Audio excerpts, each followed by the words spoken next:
Hello, I'm here today in the grand opening launch of Fourth Sector Innovations, and it's going to start at 9 o'clock.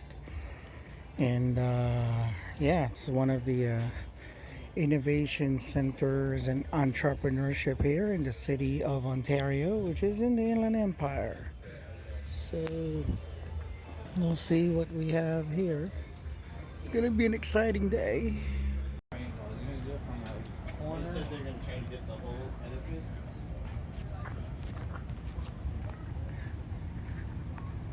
Yeah. Yeah.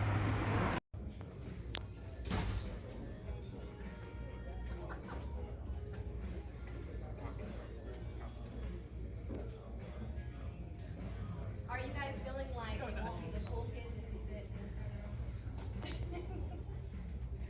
excited to be able to have some members of both of those programs be able to talk to you today. But before we get to that, I want to have Scott Brofsky, who is really a voice in innovation in the Inland Empire and bringing kind of that leadership ability to the IP. So, Scott? Thank you. Should I stand on the apple box back there? Am I supposed to stand on this thing? No, don't stand on I'm it. joking. I'm joking. This is just giving me space because I'm kind of a wanderer. Hi. So I'm Scott Brofsky. I'm with the University of California, Riverside, and actually I'd like prepared remarks, but I think I'm just going to kind of speak from the heart here to talk a little about what's going on here in the region. So let's do a little thought experiment. If we were to leave here and walk out into the community and walk out to some of the very large and amazing warehouses, logistics, and commerce centers that are here in this city, how much technology that was built here in Ontario or here in our region, I call it Inland Southern California, by the way, instead of Inland Empire. I think we need to let Inland Empire go. But as far as Inland SoCal, how much technology in those warehouses and commerce centers do you think would have been built here?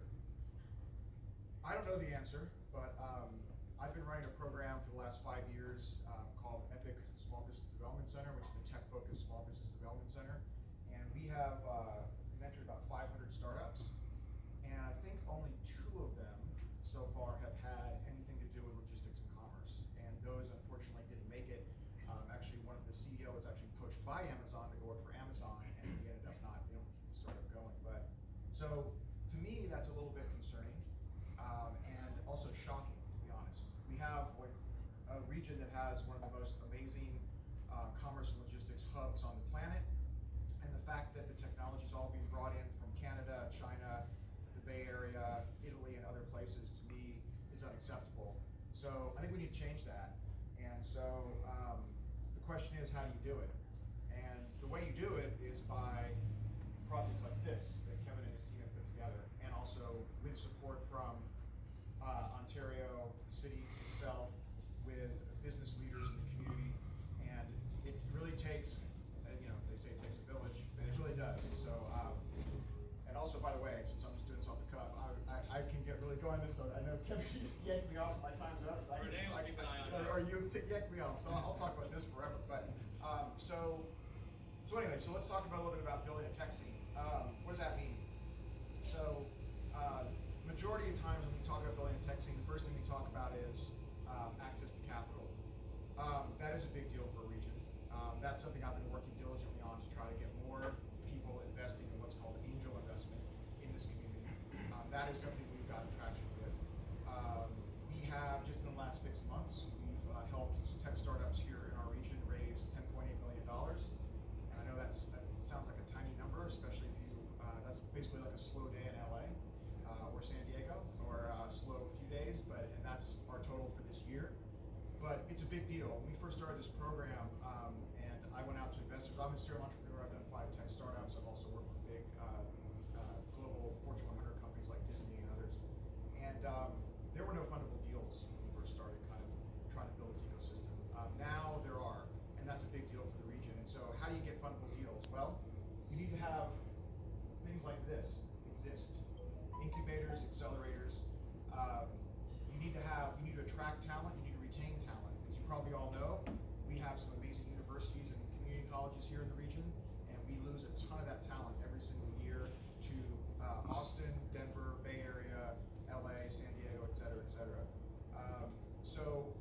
want to say that, 2021, talk about, what the theme of the year is. For me, the theme of the year is like, this is the breakout time for Southern California for me, from a tech perspective. Because of the fact that we're getting deals funded, we're starting to attract C-level talent to the region to help build these startups. We need to obviously, the reason I'm so focused on funding is because if you don't have funding, then the startups don't stay here, they move to where the funding is. So the reality is we've lost some great ones just in the last couple of years that have gone to other areas and have done well. For example, an electric airplane company that was founded here in our region moved to LA. They were just acquired. They're called Ampere. It's a wonderful startup, but it would have been great if they could have been built here. And why weren't they built here next to the City of Ontario airport, the international airport? Like, why did they have to go to LA? So I think we need to ask ourselves those questions. Why are startups like that not staying here? Why do we not have more logistics and commerce startups here that are, the technology's built here, the jobs are created here, and then we deploy that technology out to the rest of the world, not reverse what's happening now, where that technology is deployed here, and then those companies go back to where they are, and all the high-paying jobs stay in their headquarters locations and not here. So the reason I think that this region can really be a cool tech scene is because I've been part of two early ones.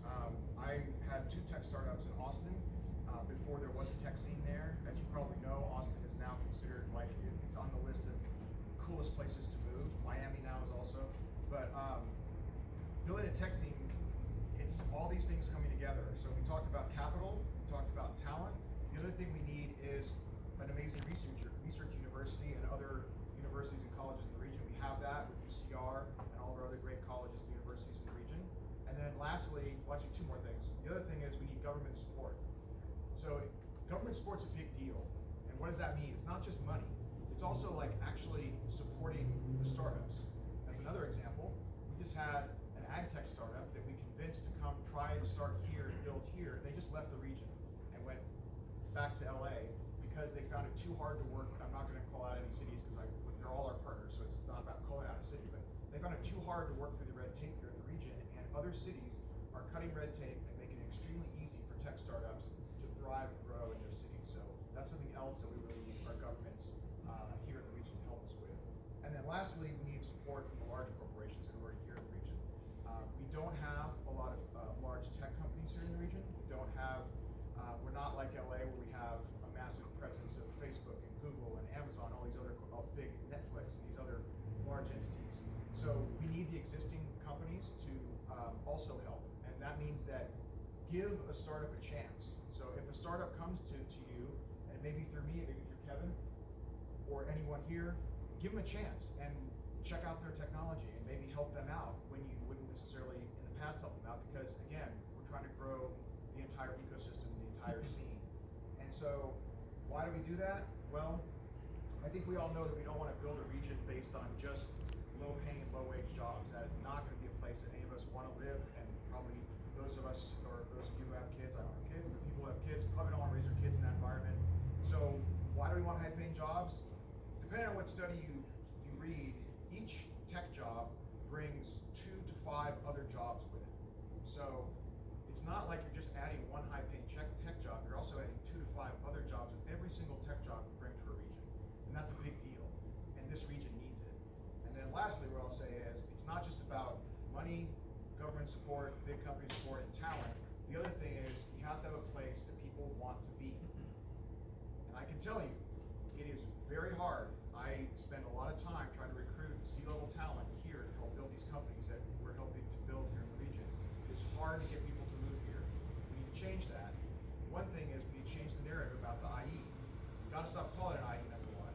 And number two, there's a lot of cool stuff happening here, and we need to do a better job of telling positive stories and not just negative stories about the region. And in order to do that, to build a place where people want to come, we need other things. It's not just about business. We also need a really cool restaurant scene. So non-chain restaurants, right?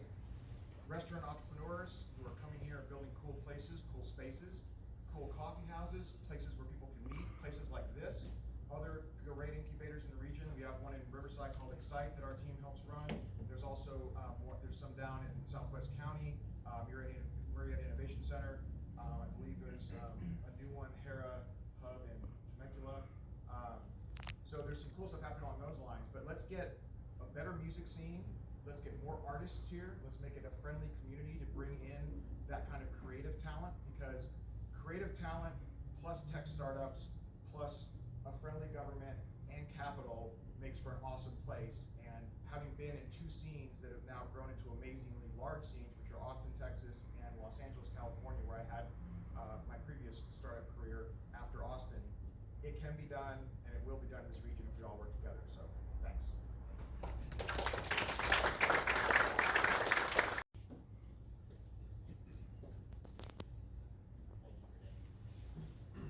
All right. So Honeyblocks is attempting to affect the world of Craigslist. We're putting smart lockers in smart places so that you don't have to meet up with a stranger in order to complete your transaction. And like Renee said, I'll be in the back doing demos at the end. But I just had a few minutes. I just wanted to talk about my experience here in the incubator. So I grew up with this idea of innovation that has to do with a person going into their garage and making something cool in the wee hours of the night. And that mental construct broke down for me because in SoCal, in my age bracket, it's a little hard to find a garage. Now, I can work at Starbucks, but they start to frown on me plugging in my soldering iron and actually working on electronics there. So it's really nice that Fourth Sector is helping lower that barrier and giving me a place where I can actually do something cool.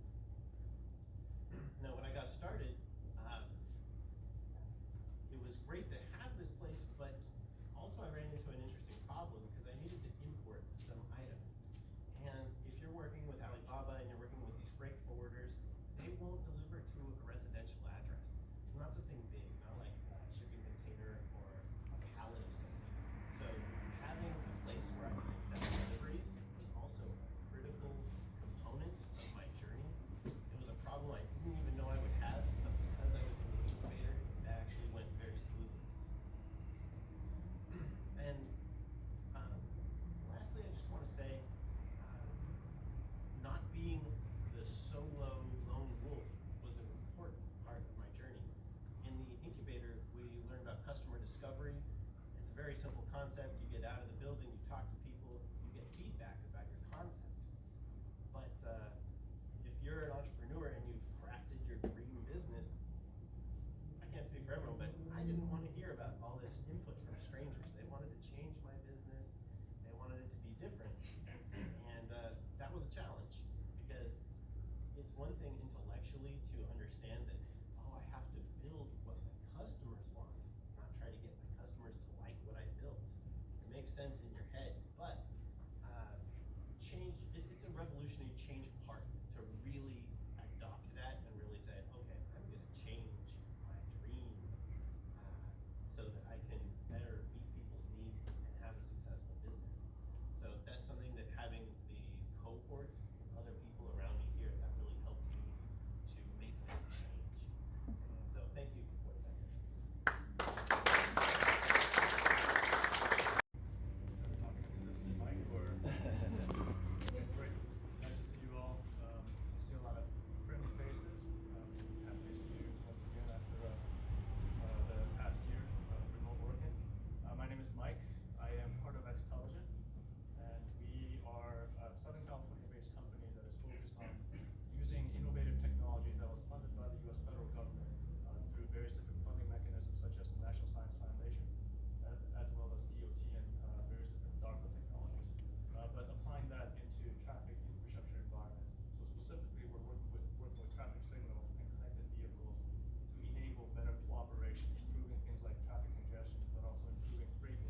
keep it really quick. The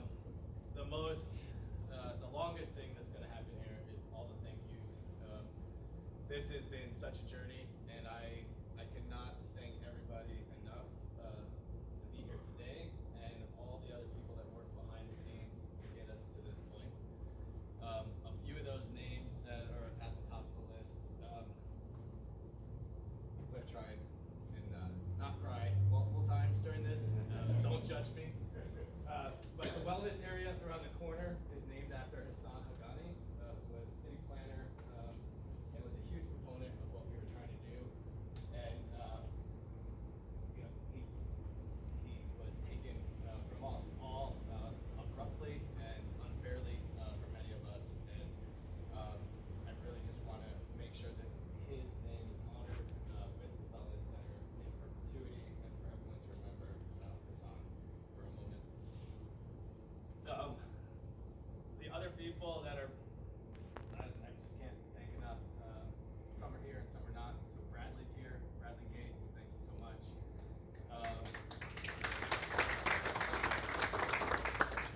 Emmanuel, where's Emmanuel? I know I saw him, came in with my family. There he is. So, Mr. Subdued, always wearing black, doesn't like to speak a lot. So everyone give him a huge round of applause. It was literally Emmanuel that came to economic development in Bradley years ago and said it would be great if there was a incubator or a space for startups. Emmanuel has multiple tech startups here in Ontario, based in Ontario. And that was some of the initial market validation that these types of services are important and desired here in the community. So thank you so much. And Elliot Ellsworth, I haven't seen Elliot this morning. I think he plans on coming this afternoon. Was a major supporter for us throughout this entire journey. He was the head of information technology for the City of Ontario, and then later he was appointed by Mr. Ochoa, the city manager, as the inaugural innovation, performance, and audit lead for the city. And so we're incredibly indebted to Elliot for all the support that he's provided over the years. Just gonna run off a bunch of names real quick then. So Jimmy, Jared, I saw Jared, thanks for coming back. Twice he's been here this morning. Jared helped with so many things. Technology here, just doing work throughout the space. Huge debt to Jared. Anavaka, Michael Stanley, Michael Tranny, Colin, Robert DeCasas, couldn't make it today. Pascal is here. Thank you, Pas. Oh, over here. Anyway, so Nino helping with all the networking. I don't take that lightly, and I think we all need to make sure that every single day that we are trying to inspire those around us to be their absolute best. It's not good enough if we just go through the motions. We have to genuinely care, and we have to push the envelope so that not only the generational inspiration that I was lucky enough to get from my grandfather, but every day in the interactions that we do, we can inspire people to be their best selves. And that takes energy, it takes effort, but we all should be holding ourselves to that standard. So I would just encourage everybody today, if nothing else, enjoy the party, but try and inspire positive action for someone else in the world based on a conversation, a good deed, whatever it might be. Inspire that to go forward. And then deliver. If you inspire and you hit a brick wall, you're not going to get a whole lot of progress. You have to deliver. You have to achieve the outcome that you're trying, right? And if you don't, you won't get an infinite number of opportunities. We all only have a limited amount of time that we're going to be able to have an impact on the world. And that is critical for us to deliver on those commitments that we've made and deliver on the promise that we've made through the inspiration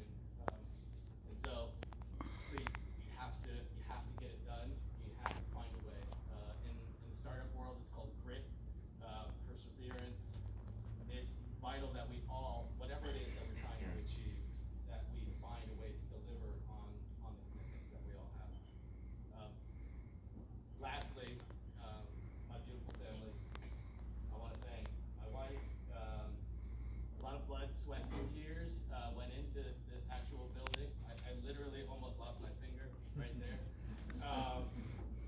This has been a lot of hard work and effort, and just like startups, they see the Zuckerbergs and the instant successes. That's not reality. That's the exception. It takes a lot of hard work. It takes a family like mine, and I'm so lucky.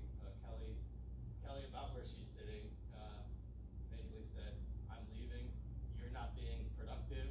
I need to get out of here before we get a divorce." I'm paraphrasing. Paraphrasing quite a bit, taking some liberties with that, but I cannot thank you enough for all the amazing support that you have provided me personally and our family. Zoe, thank you for being you. Piper, thank you so much for all the support. And Zach, those robots that you see right there, the big black and white ones on 4 wheels, please talk to Zach about it. Those are all his idea.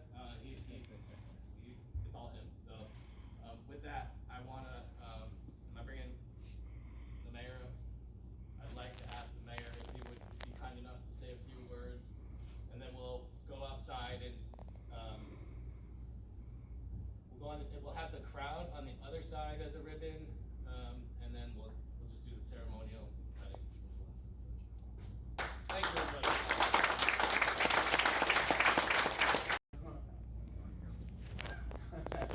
I want to be taller than you. Yeah, that's okay, you are taller.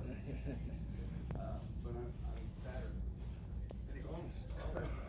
So I wanted to make sure that Alan Water, Mayor Pro Tem, was here because as you heard, the initial conversation started there. And it has really blossomed into this. It's actually emotional listening to Kevin. In case you didn't notice, he was very emotional because, you know, whenever you have a baby, whether it's his children or this incubator by name, it becomes emotional because everything you put into it. If any of you have ever started anything and then you see it grow and you see the success as it's growing, it's just like your kids. And you know everything about it. But I wanted to give Alan to have the opportunity, not just me. I have some things to say, but I'd like Alan to share his thoughts about this too, because I know we're both emotionally involved too, Kevin. Thank you. Well, you already heard on the bad guy, I guess, huh? But, and I'll tell you why, and I'm not a bad guy, is that it was a great thing that he's presenting. But we at the city get a lot of great things presented to us every single day. And we have a limited amount of money that we can spend money on, right? And I had to make sure that it was something that was gonna serve the public and serve what we're trying to do. So yeah, I was a bit leery. It was kind of like on the edge stuff that we hadn't done before. But I'll tell you something, and the need was there, obviously. We're known for economic development here in Ontario. We're here to help businesses be successful, but they have to be a business first, right? And that's what this does. It helps people with ideas become businesses so the city can embrace some help. But I'll tell you, any kind of not leeriness that I had about Kevin before we got here, but just like that. When I saw his family sitting there and the pride on their face of their father and what he's done, I knew that now this is gonna succeed because he has all of them, not only behind him, but also trusting him and hoping in him. So I'm convinced, Kevin, now this is absolutely gonna be a success because you owe it to all your children, to your wife, to make sure that happens. So, congratulations. Thank you, sir. Proud of you. You did what you said you were gonna do and more. And we're really excited to have you here at this thing. Thank you so much. Yeah. And I'm sure as you're just looking at us, and maybe you've been here earlier today, but this environment is amazing, even behind the walls, in the back. There's so much history here, just with the building and the things that they've kept to incorporate into the entire experience. And as he said, being here during COVID and making some videos, it was fun because, I changed into Superman right over there and had a cup of coffee over there. But one of the really cool things was going into this safe in the back that's turned into a conference room. And you can see all the gears in the old safe door. And then because there used to be these walk-up tellers here, the old style, they have that you can actually see outside. With the cameras though, you know, it's amazing what you've done here to maintain the historical value of the building and the interior and incorporating all of the old with what we know is like fantastic new. And to be someone like me, I'm really kind of futuristic in thinking, because when I was a younger guy, I kept getting introduced to stuff that the rest of the world wasn't seeing. It was blowing my mind all the time. I think I'm still kind of like a mess up here because of it. But, everything that they do here is so forward thinking. Even the fact that you can have a business here and have everything you need surround you to be successful. I took a business coaching course with Estrada Strategies. It's $20,000 every time, and I took it 3 times. That's how good it was or bad I am. I don't know. But the whole thing is that the owners of a business don't know what they don't know, and that's usually what ruins things. And when you're here, that whole thing about an incubator is so telling, because that's where things grow in the incubator, and they don't die. And that's such a great name for this place. So I've absolutely embraced this. Well, I want to just get on to the business because we want to cut the ribbon, right? So I do want to once again introduce, I am Mayor Paul Leon of Ontario. This is Mayor Pro Tem Alan Wapner. We also have our city manager, Mr. Scott Ochoa, is over there, dressed up like he's going to go out and do the yard. Which is what I'm usually dressed up like. And our assistant city manager, Darlene Sanchez. Where did you go, Darlene? There she is back there. And our police chief. You didn't know, did you? So put away. No, he's here. Our chief, Michael Lorenz. There he is, way in the back. See, he's way back there, incognito, just in case you didn't know. This stuff is so cool that we actually had a demonstration of these. What's that called? Gita. I thought it was Gita. It's Italian. Gita. Okay. Gita. It's right there. So Gita was at the other place and following these people, and some people were freaked out about it. They didn't know what to think about it. But you know, someday it'll be normal. Everybody will have a Gita following them. Tarzan had Cheetah. You get Gita. So anyway, so we'd like to welcome you to Fourth Sector. And I'm going to pare this down. The pandemic put a temporary pause on the official opening. But any great startup adapts and remakes themselves, and so it's with great enthusiasm that we recognize Fourth Sector and its founder, Kevin Meredith, and the talented team behind him that works with entrepreneurs and startup companies to convert ideas into reality. And you see some of that reality here, but isn't that cool? Ideas into reality. So we as a city, we hope to continue to operate, to offer support to the business community through this facility. It is the first accelerator and incubator in Ontario. And we partner with them. And we'll continue to foster an environment that supports the ecosystem of technology and innovation, which is a cornerstone of a strong economy. I truly, truly believe this. I know that this is the start of something big, really big. In fact, I already see this space is too small. It's too small. There are too many businesses and people who need help. And this is going to be the place. So I offer my congratulations, our congratulations on behalf of the Ontario City Council and the City of Ontario to Fourth Sector Innovations on your grand opening. We look forward to seeing many new successful businesses emerge out of the incubator. This beautiful space right here in the heart of downtown Ontario. Thank you.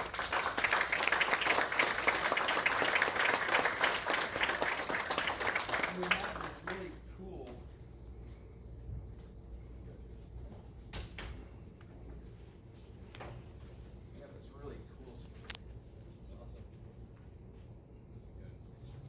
I don't know. Who's doing a picture? So we'll just say, anybody doing pictures? No? Hi. There's Jennifer. Everybody. And Rick. I'm all right, how are you?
So this is kind of the middle here.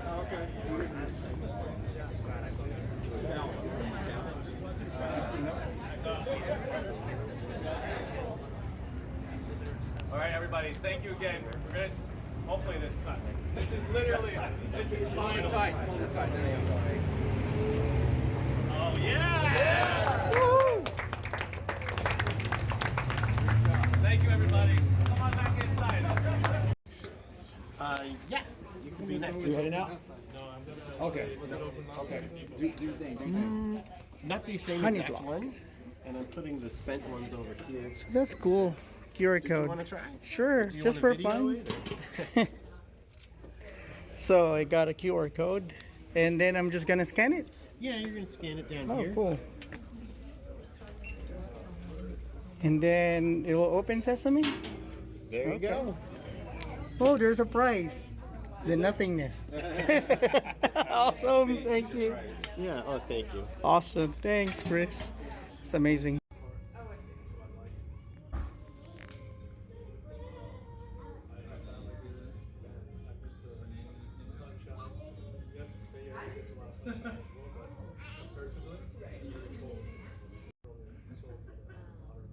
So today we're going to be singing.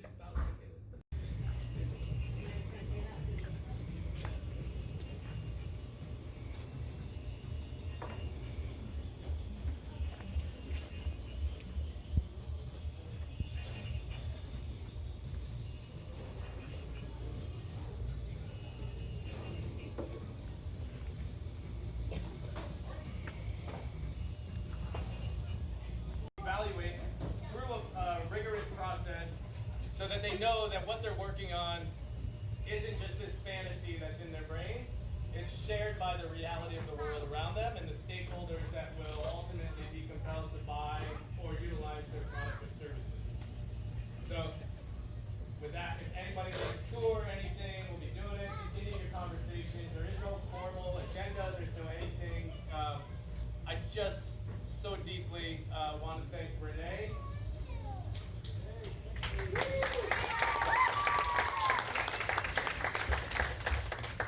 Renee, without Renee, I would probably be like scraping gum off of something right now and not be even close to ready for everyone to be here.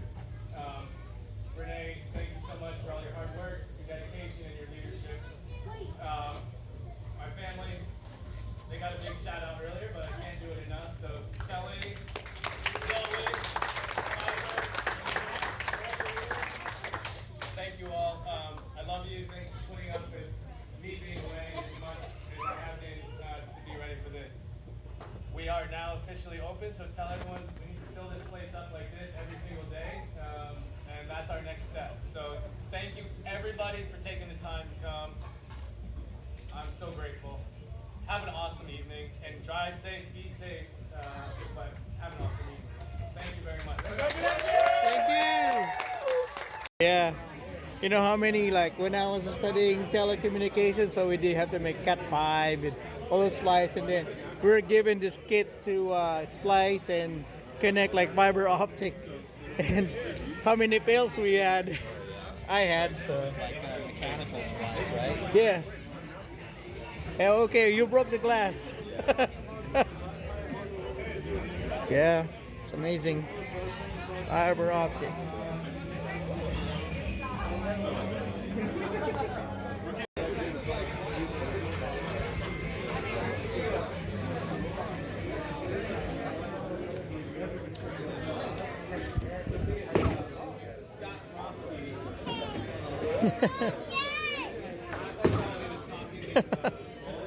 But he's like a big supporter of startups in the area. And he was trying to, you know, the other part too. This is the Gita bot. It's a robot that can follow people. So I made it here. Took me about an hour and a half, but I got here. It's easy from up there in Upland. So I think that's why they call it Upland, because it's really high. It's really up there, and then it just goes like down, up down here to Ontario. So with my bicycle from Fontana, I made it here in the fourth sector innovation, and it was their grand opening yesterday. So I'm gonna see if I'll be able like to sign up for the free membership and then get the thingy. Okay, so I made it here, and then I tried the proximity app. So perhaps it's off today because yesterday was the grand opening, but it's really cool. So next time when it's working, I can use the back door and it will work. It's awesome.